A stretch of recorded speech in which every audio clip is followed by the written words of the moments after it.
لە ماوەی چەند ڕۆژی ڕابردوودا باسی ئەو گفتوگۆی لایەنە سیاسیەکانمان کرد باشە کە چی وەزارەتێک بەنیازن زیاد بکەن بەنیازن چی وەزارەتێک بگۆڕنەوە چی بە کوردە درێت چی بە شیعە درێت چی بە سوننا درێت ئەوانەمان هەمووی باس کرد جا ئێستا میوانێکم لەگەڵ ئەو گفتوگۆی زیاترەکەم بۆ پشڕاستکردنەوەی ئەو قسانی ڕابردوو شێروان دووبەردانی ئەندامی پەرلەمانی عێراق لە فراکسیۆنی پارتی لە بەغداوە لەگەڵمە بێ کاک شێروانم کاتت باش ئەمە سەرەتا لە موچە دەست پێ بکەم دواتر دێمە سەر گفتوگۆکانی پێکێنانی حکوومەت و متمانەدان بە کابینەکەی عەلیزەیدی کەی موچە دێت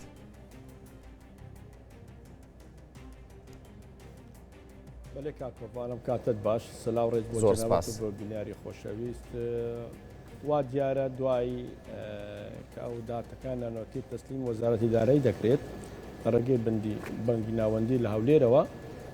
هیچ گرفت نامینێت یان هیچ بیانوێی وەزارەتی دارایی نامینێت ئەو ماوەکە وەزیری دارایی ڕاستەخۆ نووسراوەک لە بۆ وەزارەتی دارایی حکومەت هەرێم بکات و ئاگاداری بکاتەوە بە تەمویلکردنی موچەی موچە خۆرانی هەرێمی کوردستان کەی دێت ڕۆژەکەت لایە کەی دەنێرێت سێشەم ڕۆژەکە دەبیت نە بە ڕۆژە دەبیت بە سەعات بیت لەبەر نەخێر نا بەخۆی تەوا بۆ خۆی هەر نووسراوە یعنی ئیمێڵە دێت لە وەزارەتی دارایی لە بۆ بەنگی ناوەندی لقی هەولێر کە تەمویلی وەزارەتی دارایی حکومەت تەرێن بکرد هەر ئەوەندە ماوە جا تاخیر بکەنەوە شتێک دیکەیە بیانوێن نەماوە تازە وەزارەتی دارایی جا ئیمێڵەکە توێک ئیمێڵە لە وەزارەت و لە بۆ بەنگی ناوەندی لە هەولێر والله لەسەر سەعاتە یعنی احتیمال ئەو ڕۆکە حتا تەمویلی وەزارەتی دارایی حکومەت تەرێن بکرێت ئینشاڵڵا سوبەیە یعنی لەو ساعاتێدا بێت لەبەر مادام داهاتەکەی نانەوتی ڕێکەوتن کرا و تەسلیم کرا دەبیت حکومەتی بەغدا وەزارەتی داری پابند بیتەوە و ئیمێلەکە بکات لە بۆ بەنکی ناوەندی لقی هەولێر بۆ تەمویلکردنی موچەخۆران هەرێمی کوردستان تا سێ شەمە موچە دێت بە تاکید زۆر باش ئەمە لەبارەی موچە بابێنە سەر کۆبوونەوەی پەرلەمان بۆ متمانەدان بە کابینەکەی عەلیزەیدی ئەمڕۆ کارنامە بڵاو دەکاتەوە پەرلەمانی عێراق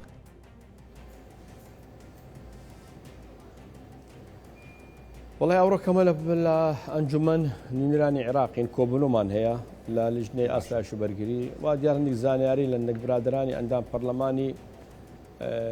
فراکسیۆنە شیعەکان با بلێن دیارە گرفت دروست بیان کێشە دروست بیە ئەو ڕۆکەلایی بۆ پێکینانی حکوومەتی بەڕێز عەلیزەیدی ئەوەش ئەو کێشەیەش ئەگە ئەو ڕۆکە چارەسەر بکرێت احتیمالە ڕۆژی سێشەم دانیشتنیان دا بخێت چارشەممە کێشەکە چییە کاک شێروان ئەو کێشەیە کە باس کرد واللهی ڕۆنیان نەکردەوە بەس دیارە کێشە دروست بیە دیارە کێشەیەکی تۆزە قورسە ئەوەی کە ئەو برادرانی ئەو ڕۆیستا ئیشارەتیان پێدا لە کۆبنەوەی لیژنە لە بەرامبەر پێکینانی حکوومەتی عەلیزەیدی احتیمالە دوا بخرێتەوە شێشەی ئەندام پەرلەمان و حەجمان هەیە دەبیریانی ئەو هەفتەیە یان حکوومەتەکەی عەلیزەیدی دانیشتنەکە پەرلەمان بە فەرمی و دەنگ لەسەر بدرێت یان احتیمالە حکوومەتی عەلیزەیدی کەی دەچنە حەج وەکو ئەوەی لە ئەعلام هەیە دەڵێن وابزانم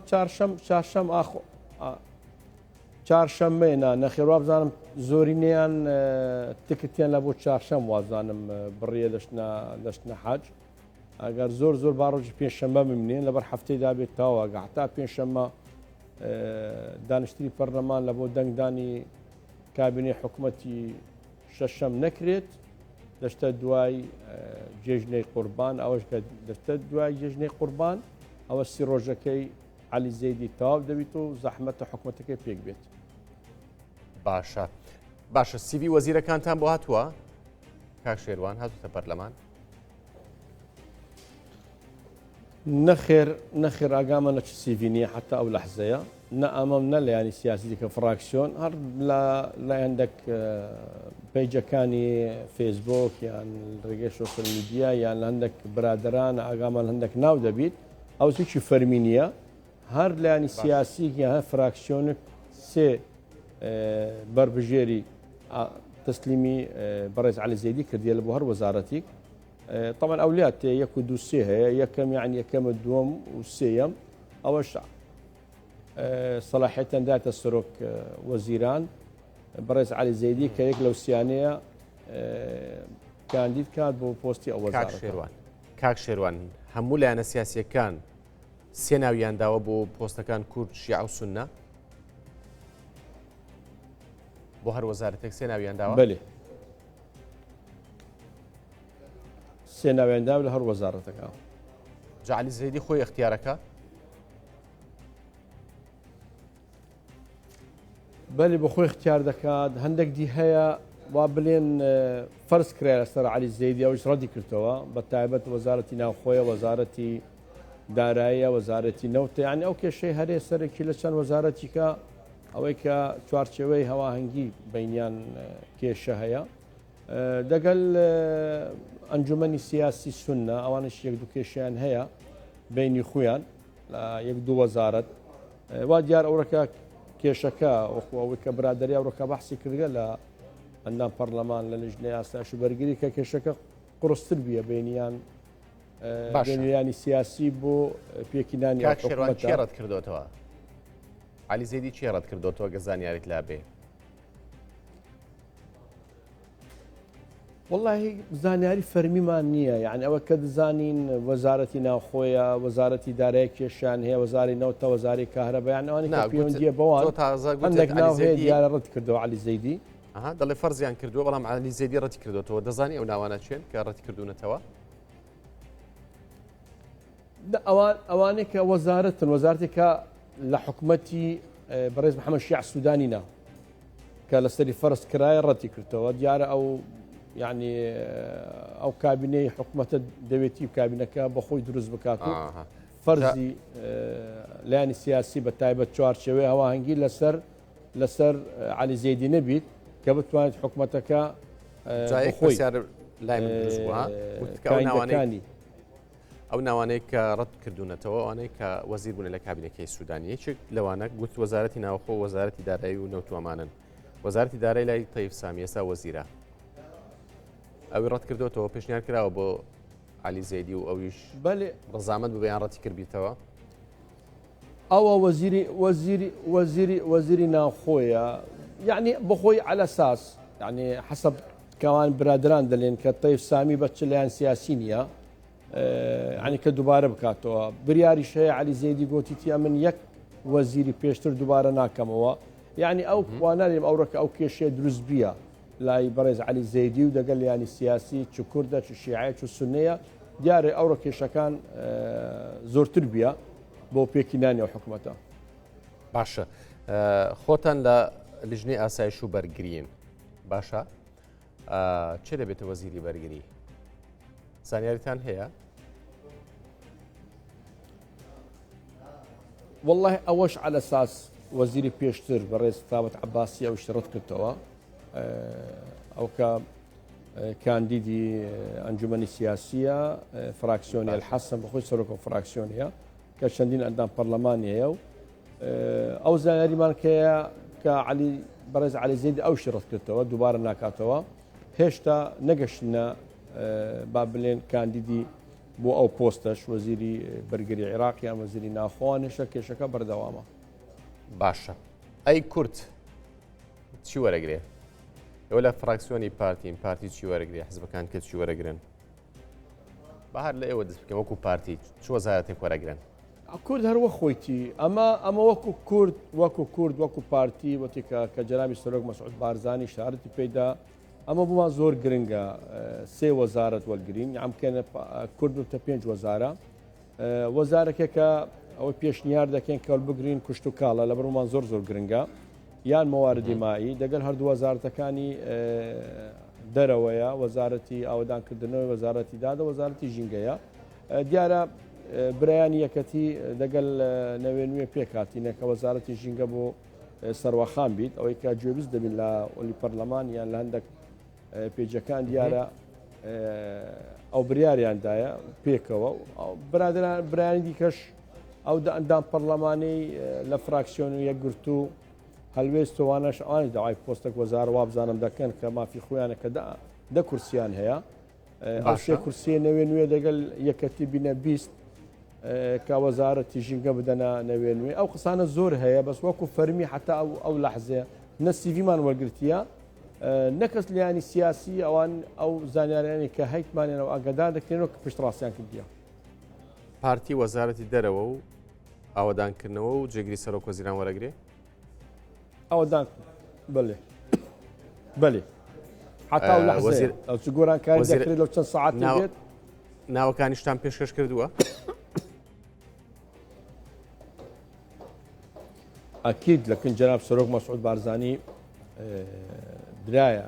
بەڕێز عەلی زەیدی بەس ئەمە ڕاستی زانیاریمان نییە کاوانە کێنە کاندین بۆ ئەو پۆستی هەر سێ پۆستەکە جێگر سەرۆک وەزیران ئەوەی کە دەبین یعنی کە دەڵێن بەڕێز دکتۆر فواد بۆ جێگر سەرۆک وەزیرانە محسن مەندەلاوی لای چوارچێوە هەواهەنگیە محەممەد تیمیم بۆ لای ئەنجومەن ناوسێ جێگرە سەرۆک وەزیرانەوەش هەر قسەیە زۆر باشە چەند ڕۆژێک لەمەوبەر لێرە لەگەڵ سوپاس سالاری وەزارەتی پێشمەرگە کۆبنەوە هەبوو دوێنێش لەگەڵ سوپاس سالاری عێراق باسی چیتان کرد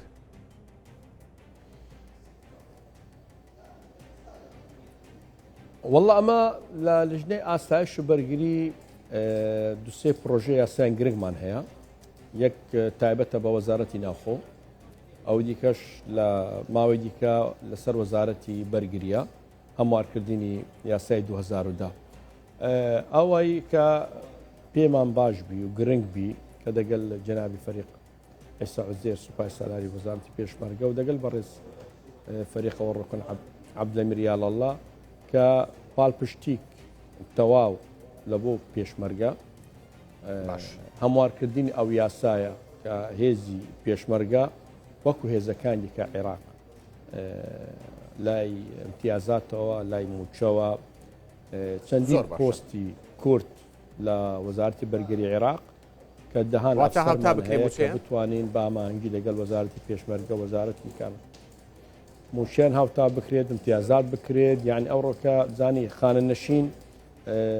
لەسەر ئاسی عێراق و هەرێمی کوردستان بیە یەک ئەوش بکرێت ڕۆکە پێشمەرگەش شەهید ئەمەوە محاولە دەکەین دونێکە بەڕێز سوپای سالاری وەزارەتی